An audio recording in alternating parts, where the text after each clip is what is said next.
je vais avoir des moments de stress ou d'anxiété, je pense à 2-3 jours avant. Je n'ai aucune idée de si ça marche ou pas. C'est un effet peut-être placebo, je sais pas. Mais bref, ça me rassure. Quand on est stressé, on se rassure un petit peu comme on veut. Aujourd'hui, je suis accompagnée de mon bébé chat qui est juste à ma gauche. Bébé chat qui est pas au top de sa forme, voilà. Elle a toujours sa petite collerette. J'aurais dû lui enlever... Non, pas demain, il y a une semaine. En fait, je n'ai pas envie de lui enlever parce que j'ai peur qu'elle se lèche. Mais c'est sûr que si je ne lui enlève pas, je ne saurais jamais si elle se lèche ou pas. Je me mets à sa place. Je pense que c'est très désagréable de vivre dans une soucoupe volante. Donc voilà. Donc je vais voir. Vous allez me dire, bah retourne chez le vétérinaire. Mais si je retourne chez le vétérinaire, je sais que forcément ils vont me la shooter. Parce que madame ne se laisse pas manipuler. Et j'ai pas envie. Voilà, ça me fait de la peine qu'elle se fasse shooter. Elle commence à avoir de l'âge. Donc aussi, je pense aussi à ça. Je me dis, c'est pas hyper bon pour elle. Donc j'ai un peu le entre deux chaises. Donc bref, je vais voir demain. Demain, je pense que je lui enlève la collerette. Et après, j'avise. Mais je pense que je vais vite lui remettre. Enfin, mis à part ça, tout va bien dans ma vie. Je suis officiellement en vacances dans un mois. Je ne suis pas peu contente. On est actuellement dimanche 14 septembre. C'est dur. Demain, on reprend le travail dans la joie et la bonne humeur. J'espère que votre week-end s'est très bien passé. Pour ma part, un week-end avec un sacré jeu de jambes. Je sais pas combien j'ai fait de kilomètres ce week-end, mais j'ai bien gambadé. On s'est donné un challenge là avec ma copine, c'est de faire 100 000 pas en une journée. Ça va être très compliqué. 100 000 pas, c'est l'équivalent de 70 km à pied. Je sais pas si c'est faisable ou pas, je pense que oui, parce que j'ai vu que certaines personnes l'avaient fait. Donc à voir. On est en train de peaufiner un petit peu un itinéraire, parce que faire 70 km c'est quand même un truc où il faut réfléchir un petit peu au tracé. Faut pas qu'il y ait trop de dénivelé, etc. Parce que je veux bien faire 70 km, mais tranquille quoi. Donc voilà, donc on regarde un petit peu, on commence à regarder. Ça va être quelque chose, je pense. Donc ce week-end, on a bien marché. Je crois que je sais pas trop combien j'ai fait de kilomètres, je sais pas. Je sais que j'ai dû faire en pas, parce que je regarde moi plus mes pas. Je sais pas pourquoi, parce que c'est vrai que c'est plus des kilomètres. Dans la semaine j'ai fait 74 km à pied en tout. Hier j'ai fait je crois 23 000 pas et aujourd'hui j'ai dû en faire 20 000. 20 000 ou 25 000, je sais plus. Non, 25 000. Normalement 25 000. Ouais, je regarde après la vidéo. Donc des jambes de coq. Je dis ça mais je n'ai aucun muscle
Et la moyenne d'âge, je pense que c'est...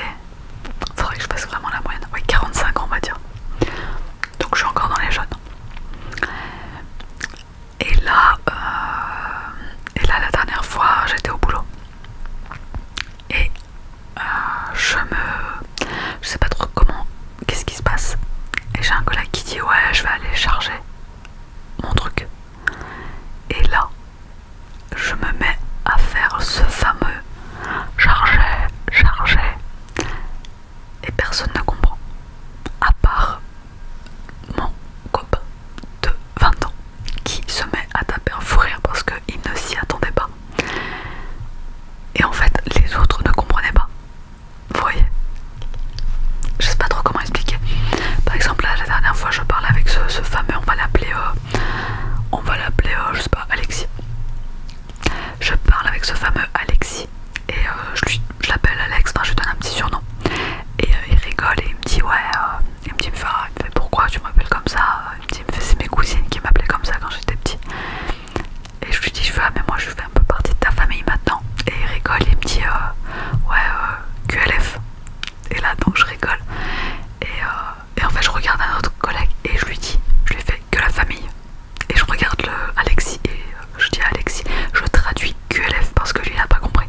Et en fait, j'arrive autant à être dans les délires des mecs de 20 ans que dans les conversations des gens de 50 ans. Genre à taper des discutes sur faire un deuxième achat. Enfin, la dernière fois j'avais un collègue qui veut acheter un appart, etc. L'appart de ses beaux-parents et on parle de taux d'endettement, d'assurance, enfin des assurances. Vous voyez, on a vraiment, je pense que les 30-35 ans, on a le cul entre deux chaises parce que on grandit pas, mais on grandit quand même. Je sais pas trop si vous comprenez un peu ce que je veux dire. Donc par exemple là je parlais la dernière fois, j'étais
dis ça, ça n'a rien à voir avec l'histoire.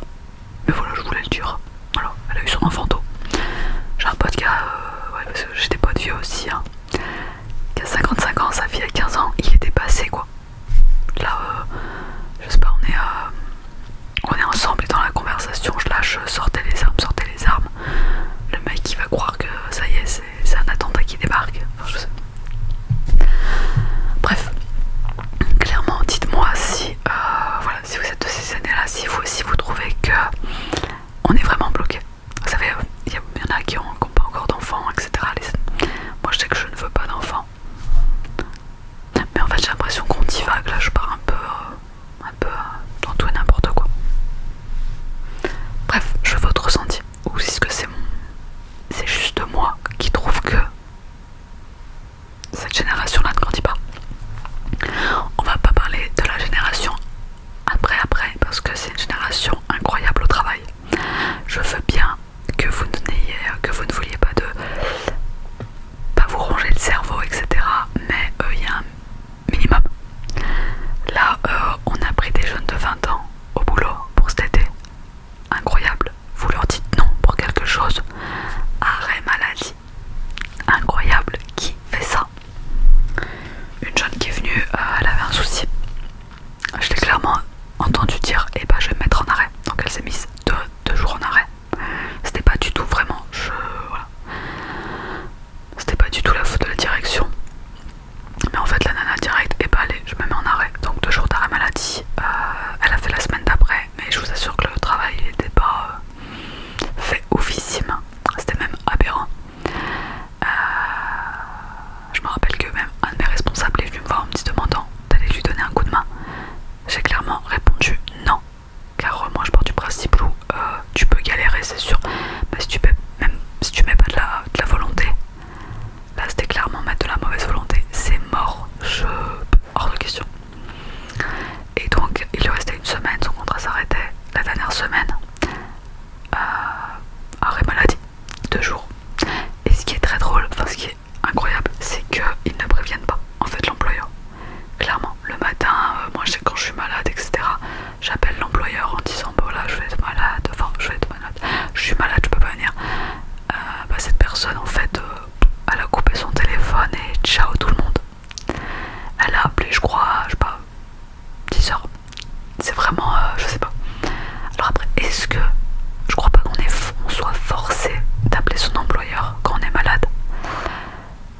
On peut lui envoyer peut-être juste le certificat médical, je sais pas comment ça marche, mais personnellement, par respect, je préviens toujours. Enfin voilà, moi je sais pas si c'est moi, si c'est comment dire, si c'est l'éducation quoi, j'ai aucune idée.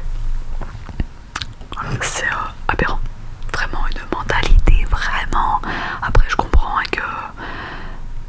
qu'ils veulent pas être rongés, etc., qu'ils veulent pas le faire et qu'ils ne veulent pas faire de burn-out. Comme j'ai déjà dit, moi j'en ai beaucoup quand j'ai fait des burn-out. Mais il y a un minimum de, on va dire, c'est du savoir-vivre. Voilà.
HPI.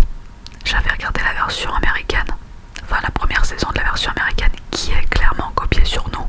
Et oui messieurs dames. Et là j'ai vraiment poncé les 3 saisons. Hyper bien. Qu'est-ce que j'ai regardé encore? J'ai regardé quoi? J'ai regardé, je sais pas si vous connaissez, enfin si vous aimez tout ce qui est horreur, etc. American Horror Story. Donc c'est un truc hyper bien avec une actrice hyper connue, mais je ne connais plus le nom de l'actrice. Elle a joué dans la série Rachel aussi.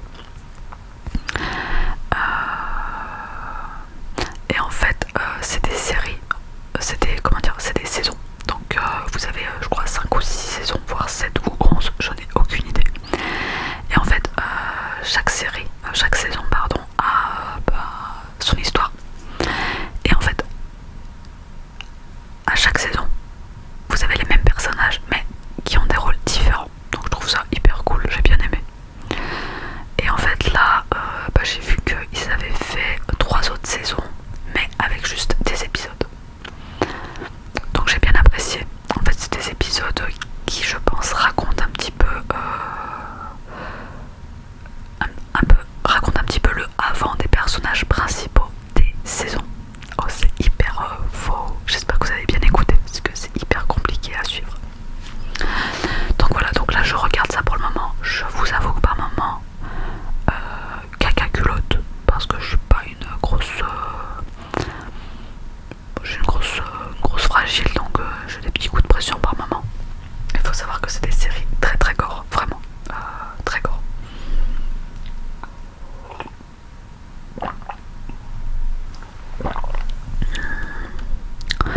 Sinon mon prochain voyage approche, j'ai vraiment hâte. Et ce qui est incroyable c'est que mon prochain voyage approche et on est déjà en train de peaufiner celui d'après. C'est limite fatigant. Non je plaisante, c'est hyper cool. Donc là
surtout, surtout